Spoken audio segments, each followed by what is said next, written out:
What's up mga ka-J-Vlog? Welcome ulit sa panibagong video, and for today's video ay magpo-full review naman tayo ng isang entry level or budget smartphone, ang Poco C65. Maganda kaya to? Tara mga ka-J-Vlog, check natin.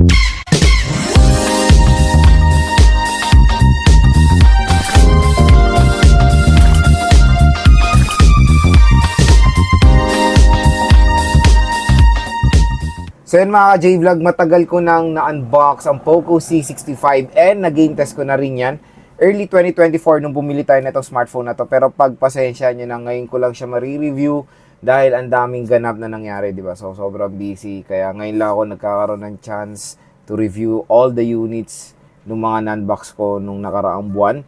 So ang target nga natin is the Poco C65 na isang entry level or budget smartphone, kasi yung dalawa kasi variant niya mga J-Vlog eh. So yun nga, yung pinurchase natin Poco C65 is yung 6GB 128 nun, na nagkakalaga ng 5,499 pesos or almost 5,500. Tapos yung mahal na variant niya is 8GB 256 na sobrang ganda rin ng presyo, 6,499 pesos or almost 6,500 pesos lang yung Poco C65. So yun nga, yung presyo na itong smartphone na to ay napaka-affordable lang. And tinignan ko rin to sa official store ni Poco sa Shopee. Very affordable pa rin naman ang Poco C65 mga ka-J-Vlog. Yung 6GB 128 is 5,499. Tapos yung 8GB 256 medyo nagbaba yung presyo niya, almost 6,300. Ang ano dito mga J-Vlog, pag bumili pa kayo sa sale, ay makuha niya pa to ng mas mura sa kanyang SRP kumbaga. Lalo na ako, nabili ko to nung 2,2 sila tayo eh. Ano lang siya, 4,900 ko lang ata nakuha yung mas murang variant. So yan, nagamit naman natin itong Poco C65, kaya i-share ko sa inyo experiences ko dito sa smartphone na to. Pero kung interesado muna kayo mag-purchase ng Poco C65, available pa rin naman yan sa official store ni Poco sa Shopee or sa mga ibang legit third party na shop. Ilalagay ko na lang po yung link yan sa description box kung interesado kayo mag-purchase ng smartphone na to. So dito nga sa ating full review, titingnan natin kung sulit nga ba ang Poco C65. So next on mga J-Vlog, gusto ko share sa inyo yung mga side na gusto ko dito sa Poco C65 at kung bakit sulit din naman siya sa kanyang presyo. Number one dyan is of course yung screen size. May overall screen size na 6.74 inches. Ako kasi may ligaw sa mga smartphone na meron malalaking screen size, mas na-enjoy ko manood or naglalaro. Downside lang ng screen niya is yung notch display na sobrang old school. HD plus 720p, sa kanyang presyo na nakuha ko na 4,000 plus, okay naman. Hindi ako magreklamo doon. Pero sa 6 plus, I think yung iba kasi, pero sa 6 plus na presyo, 720p karamihan pa rin naman na natin nakikita yan sa mga ibang brand. So parang okay pa yan. Pero pag pumalo na sa 7,000 pataas, I think ang perfect na rin na resolution is Full HD plus 1080p. 720p marami rin naman nagugustuhan pa rin naman ng 720p kasi nga daw matipid sa battery and overall. So yung iba mas prefer pa rin ang 720p na resolution. Pero for me, syempre, mas gusto ko yung mas mataas na resolution para mas ma-enjoy ko yung overall display quality ng aking smartphone. Pero hindi na ako magreklamo dyan dahil sa number 2 nga is maganda naman yung in-offer niya na RAM at ROM. Biruin mo yung pinakamahal na variant sa 6,500 pesos lang na presyo, meron ka ng 8GB 256GB na internal storage. So, perfect na yung RAM at ROM na yan sa ganitong taon, kumbaga. Let's face it, yung 128 palit na ng palit po yan mga J-Vlog. Even pag patagal pa yan, 128 nagiging maliit na yan. Pero yung iba kasing smartphones is ano pa naman, expandable ang storage. Pero sa expandable storage kasi ang pwede nila malagay is photos, videos, music, files at marami pang iba. When it comes sa mga mismong apps or games, yung mismong storage po ng smartphone ang gagamitin nyo. Kaya 64 is a big no-no na yan. Maliit na yan, lalo na pag maglalaro kayo. 128 medyo lumiliit na, pero at least yan pa rin yung pinaka-minimum na pwede nyong ma-option kumbaga ngayon 2024. So RAM at ROM, check na check tayo dito sa Poco C65. At ang pinakalas mga J-Vlog sa battery. So sa battery, malaki naman yung battery. I think standard na yan. 5,000 mAh, pero syempre a huge advantage pa rin yan. 'Di ba? Kung compare mo rin sa mga ibang smartphone na ibang ibang side, kunyari, compare mo siya sa iPhone. Sa ganitong presyo ng iPhone 6,000, ang meron 6S Plus, 7 Plus, 7, na sobrang mga bababa mga battery niyan. Kaya meron pa rin huge advantage yung mga budget smartphone na Android na meron 5,000 mAh battery. Ang fast charging rate niya, I think yan na rin talaga minimum din, 18 watt fast charging. Yan na yung ino-offer na minimum. Kasi iba, nakikita ko ibang brand, 15 watts, ino-offer sa ganitong presyo na mababa yan. 18 watt as least yan yung minimum. Kasi iba nga, sa ganitong presyo, 44 watts na or 33 watts fast charging nang ino-offer.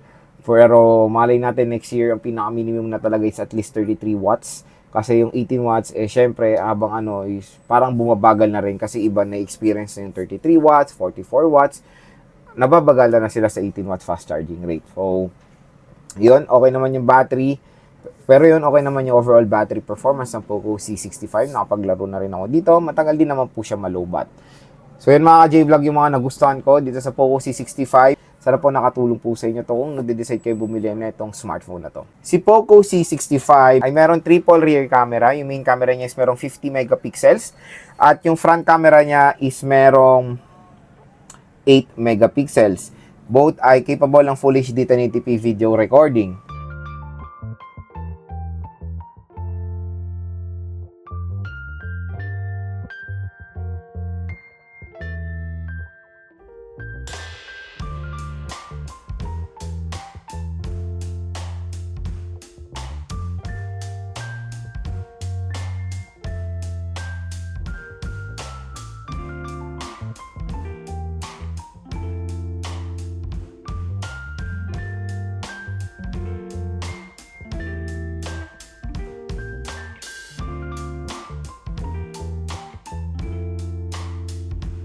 So video sample rear camera of the Poco C65. So pinaka-max sa resolution niya is a Full HD 1080p at 30 frames per second lang siya.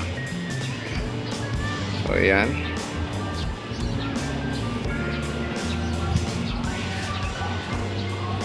So video sample rear camera of the Poco C65.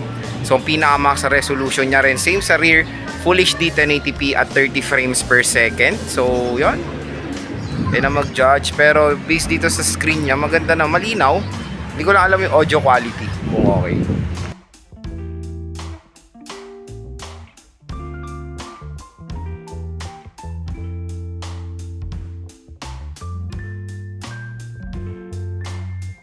Sa screen naman si Poco C65 ay meron 6.74 inches IPS LCD display na may resolution na HD Plus 720 by 1600 pixels na meron 260 pixels per inch. Support niya ang 9Hz screen refresh rate din. And sad to say, naka-notch display siya. Sa OS naman out of the box, naka-Android 30 siya with MIUI 14 for Poco. Sa chipset, meron siya MediaTek Helio G85 na 12 nanometer. Meron tayo octa-core CPU na merong clock speed na up to 2.0 GHz and sa GPU nakamali G52 siya. Meron tayong dalawang biometrics which is face unlock at fingerprint scanner at pagdating sa battery, meron tayong 5,000 mAh non-removable battery na support ang 18 watt fast charging. Let's explore natin yung design at build quality ni Poco C65. So yun nga, medyo kamukha niya yung Xiaomi Redmi 13C mga J-Vlog and maganda yung build quality na itong smartphone na to. Matte finish naman karamihan dito pero meron tayong glossiness dito sa may camera module. Ayan. So box type din ito si Poco C65, triple camera setup, yun naman ang maganda dito. Okay naman yung design niya for me. Very minimalist lang. Dual camera meron siyang dalawang ring dito na module pero sa isa sa baba is dalawang camera na nandyan. Meron tayong flash, 50 megapixel AI camera, matte finish, ito na may nagustuhan ko dito. Pero take note, pag bibili kayo ng Poco C65, hindi po kasama si Maring Jelly Case, absent po siya. Even screen protector ay hindi po included dito sa smartphone na to pag bibili. So, absent si paring earphone, absent si paring jelly case, wala rin si tempered glass, wala rin tempered glass or screen protector. So, yun, kayo po talaga bibili ng protection dito sa smartphone na to out of the box.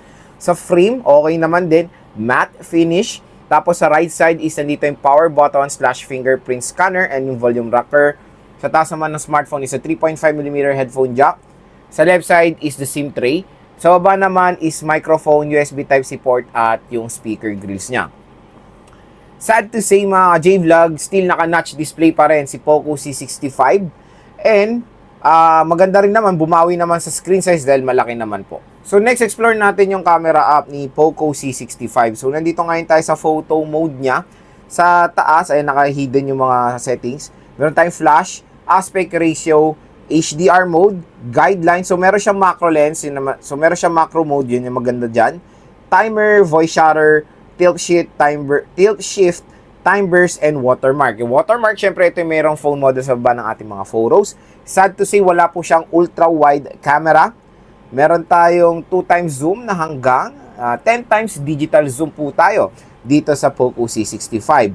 Sa video naman, ang pinaka-max sa resolution na ma-offer niya, good news is Full HD 1080p at 30 frames per second. Meron din tayong time-lapse. Portrait mode, ito po ay for background blur.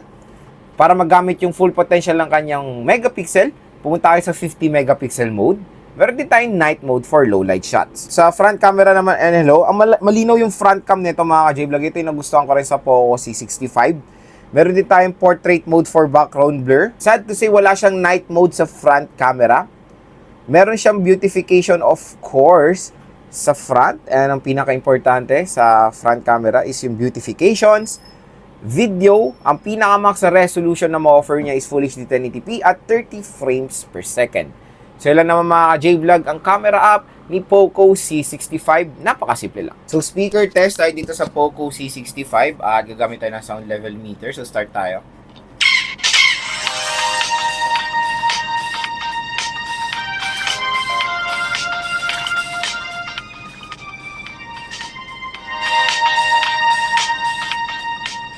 So hello, what's up mga ka-J-Vlog? Welcome ulit sa panibagong video. So ito yung na-measure ng ating sound level meter na sa 90.4 decibels. So pagdating sa speaker niya, sa measurement is malakas naman yung na-measure niya. Malakas naman yung na-measure niya kahit papano, nasa 90. Pero yung single speaker lang siya mga ka-J-Vlog na okay naman yung measurement. So pagdating sa loudness, sa average level naman siya. Malakas, yes. Pero hindi po siya dual stereo speakers. Yun lang po ang aking dino-note sa inyo. Na I think acceptable pa naman na single speaker sa ganitong presyo na 5.5, din ako magreklamo. Pero ayun, kung i-rate ko yung speaker na ito sa kanyang presyo, 1 ang lowest and ang highest, ang score ko dito mga J-Vlog nasa 7. So biometrics tayo dito sa Poco C65. First try natin yung kanyang fingerprint scanner. So start tayo.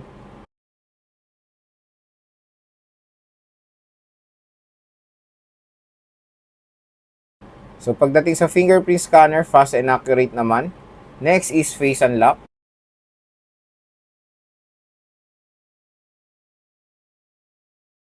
So pagdating sa face unlock, fast and accurate din. So yan mga ka-J-Vlog, nakita nyo na si Poco C65. Ang tanong ko, sulit nga ba tong smartphone na to? Sa kanyang presyo, yun nga nakita natin, 5.5 yung 6GB 128, 6.3 yung 8GB 256. 6,300 pesos sa isang smartphone na merong 8GB RAM and 256GB na internal storage. Sobrang sulit niyan mga ka-J-Vlog. Lalo na pag sa Shopee nyo binili sa official store, makukuha nyo pa to ng mas mababa sa 6,000. Basta meron kayong mega voucher ni Shopee. Siguro meron kayong discount na 500 pesos, 800. So usually nasa 4,900, 4,800 to 6,000 minimum. To 6,000 ang Poco C65. Sa kanyang RAM, kahit yung base model 6GB 128, sobrang sulit yan kasi usually ganitong smartphone din na nakikita ko, 4GB ang RAM ang ino-offer. Nilalagay lang nila sa box 8GB, 12GB, pero hindi alam kasi ng consumer na kasama na yung extended RAM doon, na sobrang a big no-no yan, or I think marketing getup lang yung extended RAM. Ang titingnan nyo lang talaga is sa physical RAM itself. Physical RAM is 6GB, so sobrang sulit. And yung mas mataas is 8GB of RAM. So, marami ring nagko-comment about sa chipset niya, the MediaTek Helio G85. Sa presyo niya, na ganyan, I think pwede pa naman ng G85. Di pa ako magreklamo dyan. Okay pa rin naman yan for gaming, sa mga ML, ayan, si OD, Genshin, low settings. Naging tesan natin si Poco C65. Search nyo na lang sa aking YouTube channel. Nakapaglaro naman ako so far dito sa smartphone na to. Even Mobile Legends ay okay rin naman ang performance ng Poco C65. So hindi po mabagal ang G85.